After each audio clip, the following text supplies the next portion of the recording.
Alright, ladies and gentlemen, I am the Zim, and this is the Zim video, and we've been making cooking videos on my shorts, but this is my first ever step-by-step cooking video, so let me know what you think of it. And we're trying it out with the classic chocolate chip cookies. I've been baking chocolate chip cookies for a while now, and this recipe that I'm going to show you today is a twist on a classic. A small twist on a recipe that you probably all have tried at one point or another, but this is my way of making it, because one of the things that I really like is when my cookies are sort of flat, but also, if you notice, and stay a little bit chewy, but if you notice the little ridges of when they bake right there. And here's this, we just cooked all these. This one's been sitting for a while, so it's pretty much cooled down. But this is what we're trying to do. It stays a little bit chewy like that. It doesn't crack. It's not dry. It's not crunchy. You know, I like it when it stays a little chewy. So good. I'm going to show you in this recipe. Make sure you watch it all the way through once.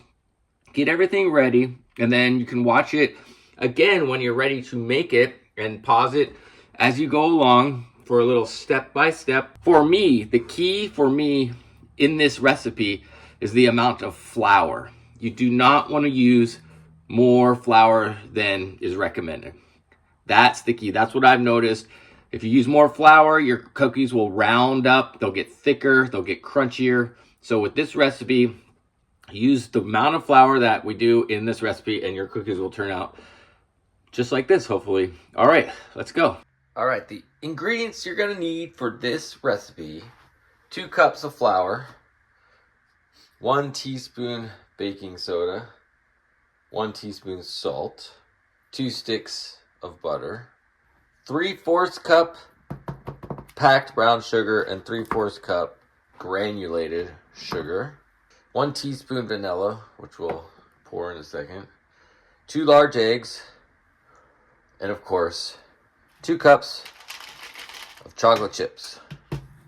All right, the first thing we're gonna do is take our dry flour and baking soda and salt and just put them together in a single bowl, just like so.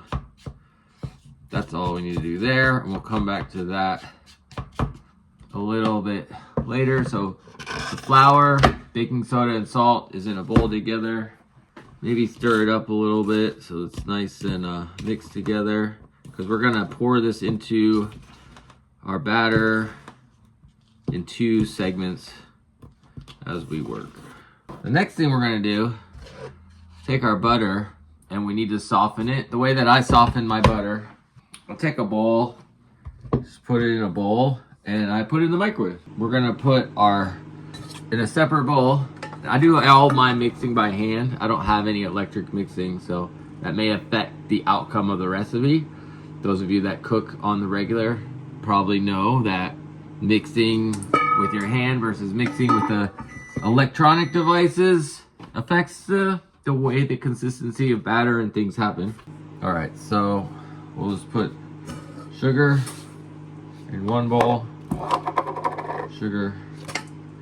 We'll wait for our butter to be melted.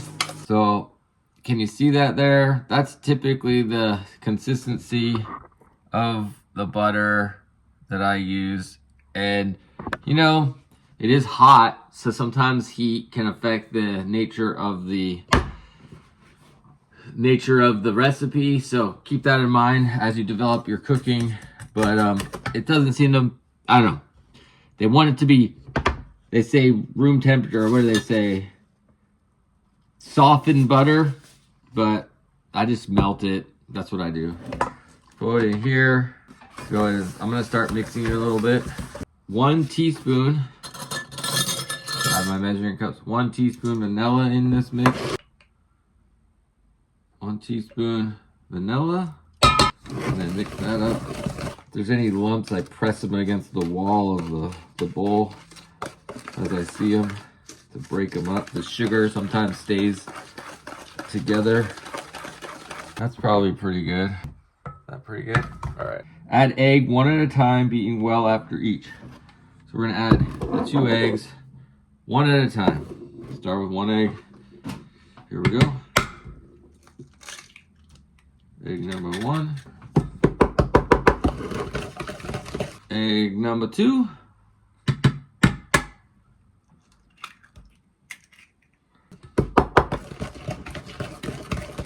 All right, that's probably smooth enough, right? Is that smooth enough for what we need? All right, next up, put in the flour mixture. We got our flour, our wet stuff. So I just do half at a time. It says gradually beat in flour, but I'll do like half at a time. A lot of recipes say half at a time with these kind of things. So you'll probably discover that as you cook more. The other half.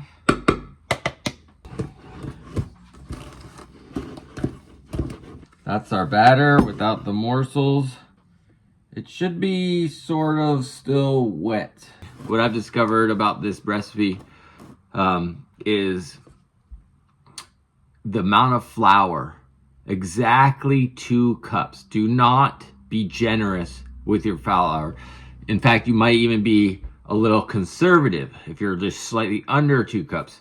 Is important with this recipe because we want it to be soft and sort of liquidy, not really hard and dry. So keep that in mind. And then you could take your 2 cups of morsels. And so we got our morsels mixed in, making sure to get to the bottom of the bowl so that when you're scooping out your cookies, you don't have to have some that are mainly just batter and no morsels.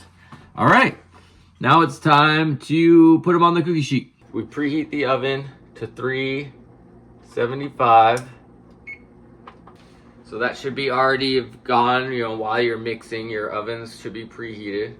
And then you have your cookie sheets, there's butter in the dough, so in the batter, so they won't stick to the cookie sheets probably. So you're probably good there. I have these 2 size cookie sheets that I use, but it just depends on your oven and your tools. You can change out your cookie sheets. I use just a regular teaspoon from my spoon drawer to scoop out, and I try not to get over this. For me, it's really hard to not want to put too much cookie dough on it, so that's probably enough right there. And I can do 4 and 4.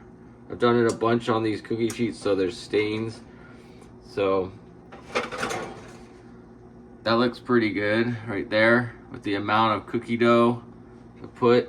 You don't want them, you want to try to avoid them touching each other when they cook because they'll spread out.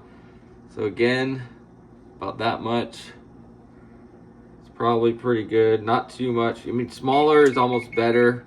They get pretty flattened out as you cook them. So keep that in mind.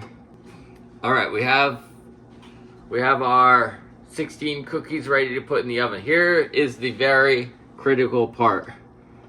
Set your timer for 8 minutes. I know that doesn't seem like a long time, but you might have to test on your own, but this is important. 8 minutes, and pull them out right at 8 minutes. You don't want to leave them in longer. All right, 8 minutes on the timer. Here we go. We're gonna put them in. I'll hit the timer and we'll do it.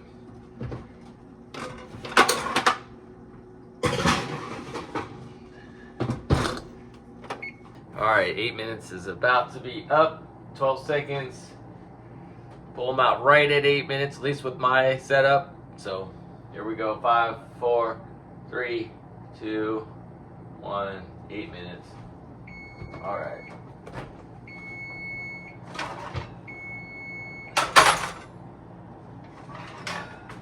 All right, so this is what they look like right out of the oven. So any longer, they'll start to get too crispy in the center there. So this is where we want them. So we gotta let these cool off a little bit. and then we'll take them off and start another batch. So you want a cooling rack of some kind, hopefully. I only have this out of my toaster oven, and I actually use this cutting board as well. So I mean, look at these. You can't go wrong. Like, they're so good. So I mean, look at that. That's so perfect right there. First batch out of the oven. So we'll look at these more as well as we go. But there's a really soft. It's always nice to get one that's really still warm and stuff. So good. Let's go ahead and get the rest of these. All right, it's time to do another batch. I probably won't do all of them together, but we'll just do the rest and I'll catch up with you at the end of the video. All right, we have a minute left. We're about to pull out the last batch of the oven, but these are all the other cookies that we made. So we'll pull out the last batch here in a second, but check it out. All right, last batch out of the oven.